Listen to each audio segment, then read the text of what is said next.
nome? Como é o seu nome? Martin Strel, čovek koji je pobedio Amazon. Martin Strel, plivač ultramaratonac, jedini je čovek na svetu koji je preplivao Amazon. U 53. godini za 66 dana preplivao je 5268 km najopasnije reke na svetu. Tokom tog jedinstvenog podviga bio je suočen sa krokodilima, zmijama, piranama i drugim smrtnim opasnostima, rečnim vrtlozima, vremenskim nepogodama, piratima i neprijateljski raspoloženim plemenima. Tokom svoje plivačke karijere preplivao je od izvora do ušća Yangtze, Mississippi i Dunav. Drži 4 Guinnessova rekorda. Svetski je rekorder u neprekidnom plivanju. Za 84 sata preplivao je 504 km Dunava. Preplivao je takođe Sredozemno more, od Afrike do Evrope, i više puta Jadransko more od jedne do druge obale. Rođen je 1954. godine u Mokronogu u Sloveniji. Živi u Sjedinjenim Američkim Državama. Po obrazovanju je profesor klasične gitare.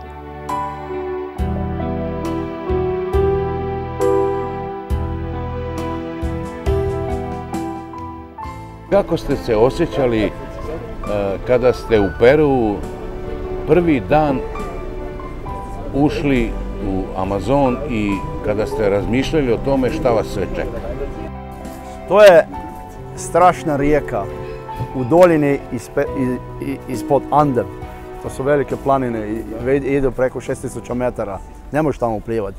Tamo si gotov prvi dan. Jer voda je prejaka. Tamo pada kiša 10 puta po danom i to kiša ide ovako gore. To umriješ, gubiš glavu odmah. Odlučio sam se da ću startati ili San Francisco ili Atalaja. Odlučio sam se za Atalaju. Malo selo, sve je sa tobom, gradonačelnik, ljudi, Indijanci dolaze sa svih kraja da me vide gdje je ovaj čovjek koji će plivat negdje do Atlantika. Oni ne znaju gdje je Atlantik, a znaju da je to jako daleko.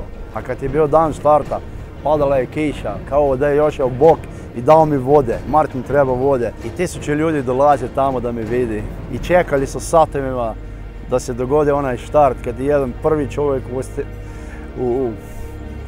u istoriji skoči u ovu opasnu vodu koja ima virove i ide. Ne ide to lijepo, ona ide.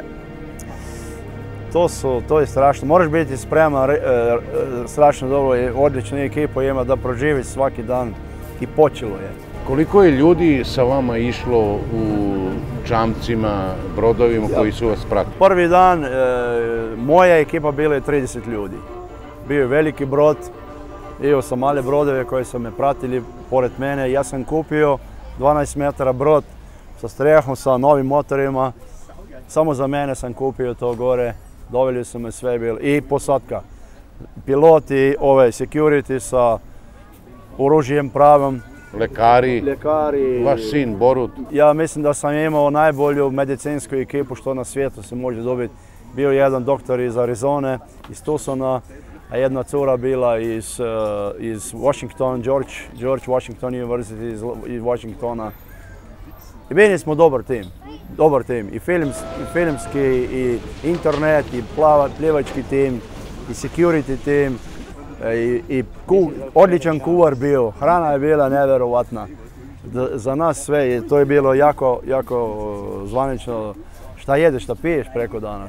Za vas nije bio problem sama činjenica da preplivate Amazon, nego je problem bio u tome što je to veoma opasna reka, ima mnogo opasnih životinja, krokodili, pirane i tako dalje. Kako ste se vi štitili od toga? Ja sam prije štarta znao, jer sam pričao sa svima znanstvenicima što znaju u bolestima, malariji, dengue fever, u svima životinjama, zmijama, kakve su zmije, krokodili, morski pasovi, pirane, kendiru, onaj što je agresivan na urin i tako dalje. One ribe što imaju električni naboj, 2-3 volta kad takneš, umreš. Kako plivati s ovim ribama da ne pogineš. I kako se toči sa piranama svaki dan, jer svaki dan te napadaju, te jedu. A kako ste vi plivali? Pa ljudi misle... Vi ste plivali u ronilačkom odjelu? Ne, to nije ronilačko odjelo, to je plivačko odjelo. Ljudi misle ako sam ja imao odjelo da to je sve. Odjelo plivačko ne znači skoro ništa, to je samo prema suncu. Jer sunce je strašno, ono ti spali. Ja sam svaki dan plivao do 12 sati. Koliko dnevno ste plivali? Do 12 sati. A koliko kilometara? Ja, prosjeku bilo je 82 km po danu. 82 km? Prosjeku, ja, a plivao sam i preko 100 km u jednom danu. Znači plivali ste 82 km, onda ste odmarali koliko sati? Ja sam ujutro, prvo sam štartao u 5, onda sam 6 sati plivao, onda sam imao 20 minuta da jedemo na brodu ili u vodi, onda opet 6 sati. 12 sati i 20 minuta bilo mi je, onda je noć. 12 sati je dan, 12 sati je noć. To je blizu ekvatora. Kad smo došli u Brazil sam počeo u 6, 1 sat kasnije. Jedna američka ekipa kajakaška vozila je kajakima, mojim schedule, mojim kilometrima. 7 dana su pratili,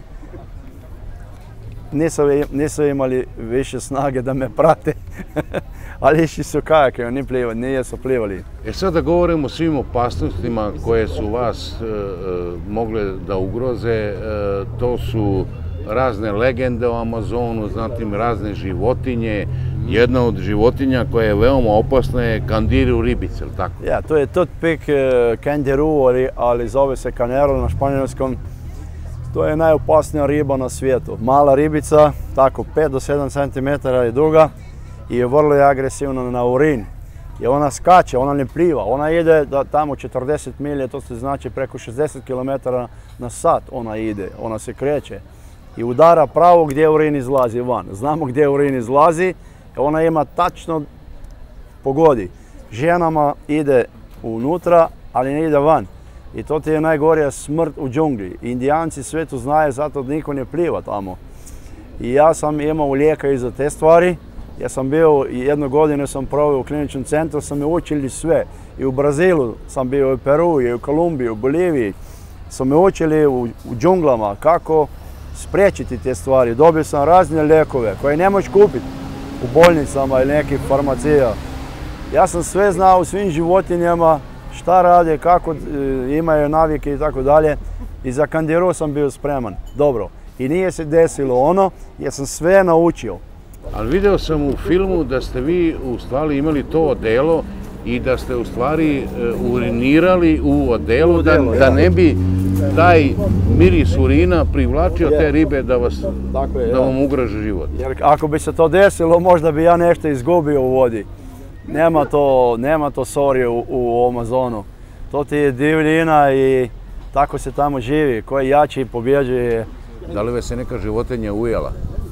Pošto sam sve dobro preštudirao, jer jedna greška, ode Amazon, ode život.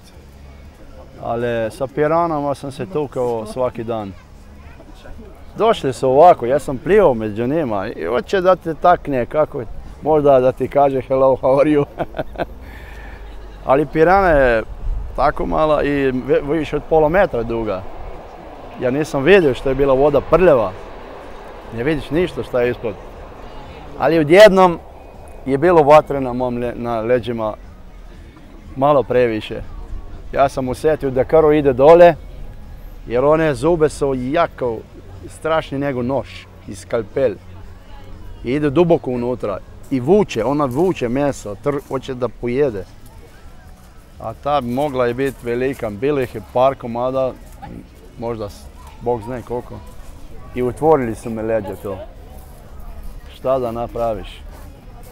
Nisam prestao da plivam, ali kasnije sam to zacepio, zapunio lanolinom i kad smo završili morao sam i u bolnicu da mi čiste to.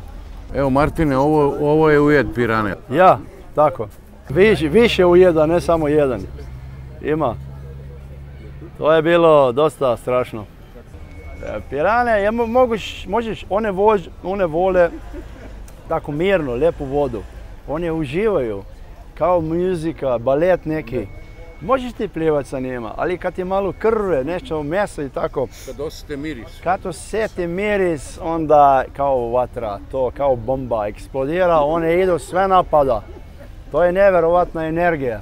Ako si ti tamo među njima, ja sam imao krv, ona smrdi, par 10-14 dana starog na suncu. Moraš otvoriti i baciti na drugu stranu. I možeš igrati sa piranama, ali mora biti neko sa tobom. A kakva je situacija sa krokodilima? Krokodilima, oni napadaju samo u noći. Kad sunce ide dolje, krokodili dolaze. Sa cijelu noć ujutru, vrlo opasno je kad ti ideš ujutro u vodu, moraš prekontrolirati. Mi smo ubili prva 2 dana 4 zmije na mom čamcu, koji je mene pratio, ne na brodu. Jer kad ti motor gasiš, on je topao. Ona 300-400 metara osjeta ovu topljinu i po vodi dolazi i sjedi gore na čamcu, i sjedi na motoru i se grije. I ujutro je malo tvrda, ali je opasna je, ona udara i imaš problema. I sve moja ekipa svaki dan morala je da kontrolira kako je, ili čisto ili nije. Krokodil ne dolazi unutra, ne ide u čamac, ali može da ljedi. Kad sam ja drugi dan ovako sjeo na čamcu i dao ruke tako, bio je iza čamca kajman, 2,5 metara dug. Bilo je za njega ovako iznenađenje i za mene. Ja sam ovako kao da me na elektriku daš. Da si mi stavio elektriku na tijelo. Ništa nije bilo, a mogao bi drugi dan da završim, da gubim ruku ili nešto tako. To ti je divlji život u Amazonu, tako ide svaki dan.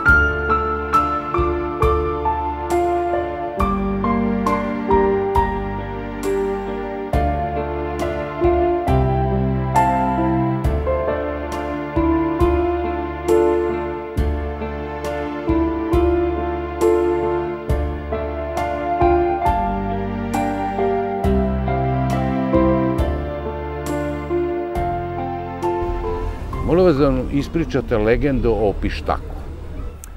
Pištaku, to su posljedne... Mitovi? Ja, to su mitovi, u Amazonu koji postoje ili možda ne postoje. Ljudi o tome pričaju dosta. Iz bilo kuda da idete, ljudi pričaju o tome. To su neke, kao Ness, Loch Ness, da se digne iz vode. Ali ja sam bio kao demon. Bilo kuda sam došao, djeca su se plašila me. Ja sam došao iz vode, kao demon, pištako. I to je u filmu, malo se vidi, malo se ne vidi. Ja sam bio za ove ljude nešto što nikad nisu vidjeli, što nikad se nije desilo.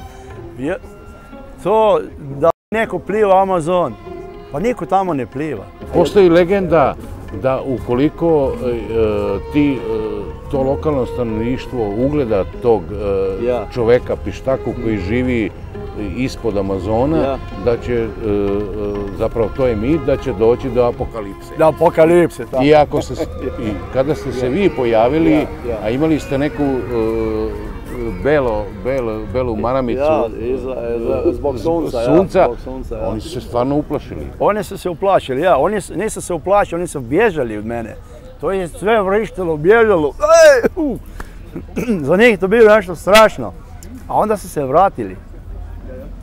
Došli su kod mene ovako, nisu htjeli da me taknu, ali polako, kao vuk. Kad je gladan, kad on dolazi do tebe na miris, onda počne da te liže prste. Tako su oni došli do mene. Tako smo se... A neki hoću da te ubiju. To moraš i zapamtiti to. Neki imaš tamo dijelova koji hoće da te gađaju. I tako smo mi došli postali prijatelji. Jer to vijest ide od čovjeka do čovjeka.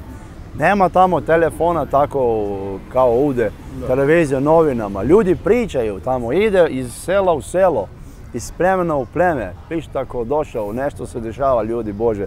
Ali dešavalo se i to da vas lokalna plemena doživljavaju kao neku vrstu Boga kada ste izašli na obalu posle plivanja. Kad sam ja izašao iz vode, bilo koji sela, bilo koji kraj da su me ljudi vidjeli, pa to je kao da gori vatra. Sve je bilo sa mnom i to osjećaš unutra, ne znam. Oni nisu bili protiv mene, bili su oni sa mnom. To je bitno, oni su bili sa mnom, uživali su, narod se Bili su sretni, to je bombe, to su bacali rakete, sve što imaju, jer hoćeš da jedeš, dali su mi najljepše cure. Ljepotica te čeka, gdje će spavat? Imam na brodu, dođi tu. Dali su mi najljepšu curu u krevetu, čekali na mene, jer muški hoće curu. A ne sam ja imao vremenu.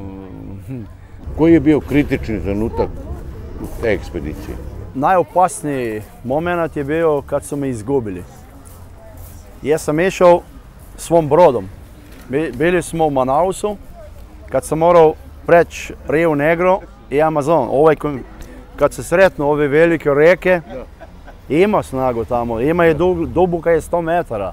Ja sam to prešao, sve je bilo lijepo. I brod je išao sa mnom, onda brod zaustavila policija. A vi ste nastavili da plivate? Onda policija kaže, možeš ti sa svojom ekipom da plivaš, dalje, ideš dalje, mi ćemo te uvatiti, a policija nije dozvolila našem brodom da ide. Čekaju tamo satovima.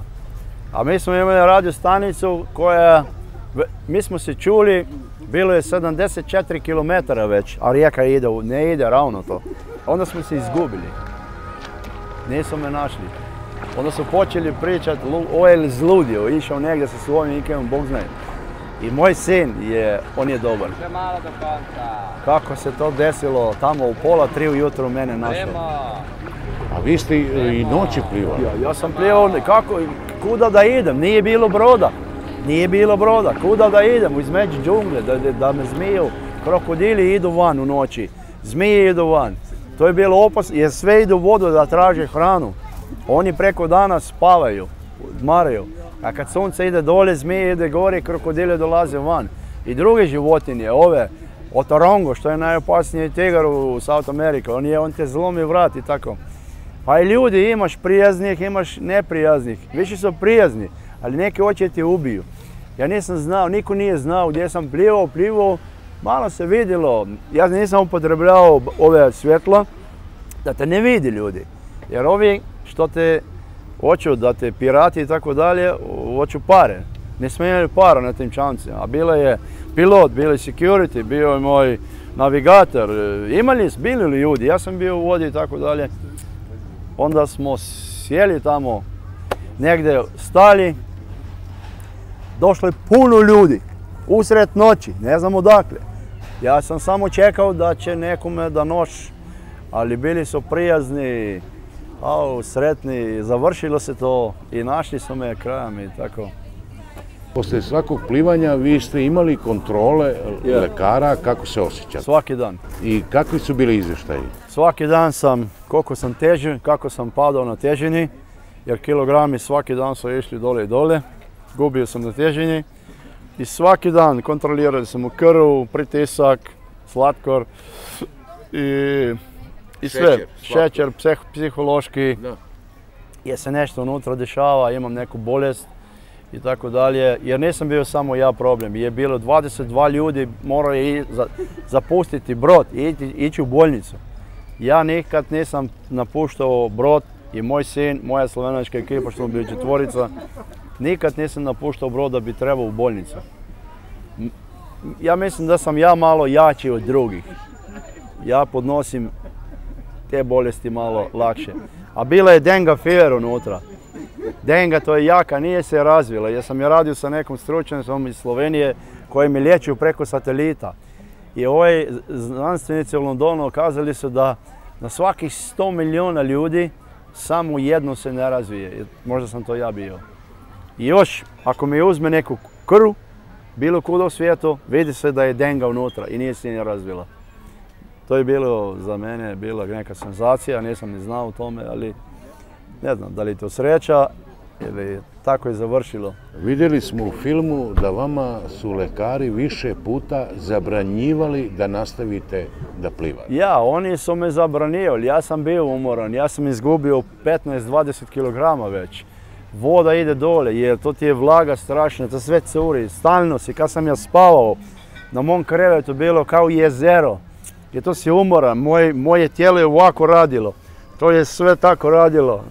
Kao da bi dao krpu neku vodu i ovako radio. Sve je voda bila. Ja sam puno vode gubio. Dehidrirao puno, pa iako sam pio nije bilo dosta. Kada ste preplivali Amazon, vi ste ostali u bolnici mjesec, 2 dana. Ne, samo 3 dana je to bilo. Nisam ni u bolnici bio, vozili sam me u hotel. Bio sam u bolnici, pregledali sam i sve, u redu je bilo, onda su me dali u hotel, tamo su me kontrolirali. I brazilski doktori i naši doktori, svi smo bili tamo. Ja sam skoro izgubio glavu, posljednju minutu. Kad sam završio, jedva skoro me povuklo dole, ispod ovog pontuma. Jedva sam izašao van. Nisam imao više snage da se dignem gore. Oni su me vukli, voda udarila ispod. Gubio sam sve, kao da u boci nema više vode, prazna boca. Ja sam bio prazan. A dobro, i to smo napravili, povukli su me gore, svi smo napravili da dođem gore na ovo pontum gdje je bilo kamera CNN, BBC, NBC, CBS, sve televizije, brazilske televizije, perunske televizije, cijela Južna Amerika. Svaki htio je da priča sa mnom. Pa kako čovjek, kako da ja pričam sa ljudima? Ja nisam mogao da stojim na nogama. U meni je bilo, evo Martine, napravi si više nego si očekivao. Dao si svijetu informaciju šta Amazon traži, šta Amazon Rainforest, ova divljina ili ljudi, šta traže, šta treba im je dati. Trebaju pare, trebaju pravi ljudi da se sve uredi dole. To će još godine. Da se zaštiti ovaj gost. Jer to je ovaj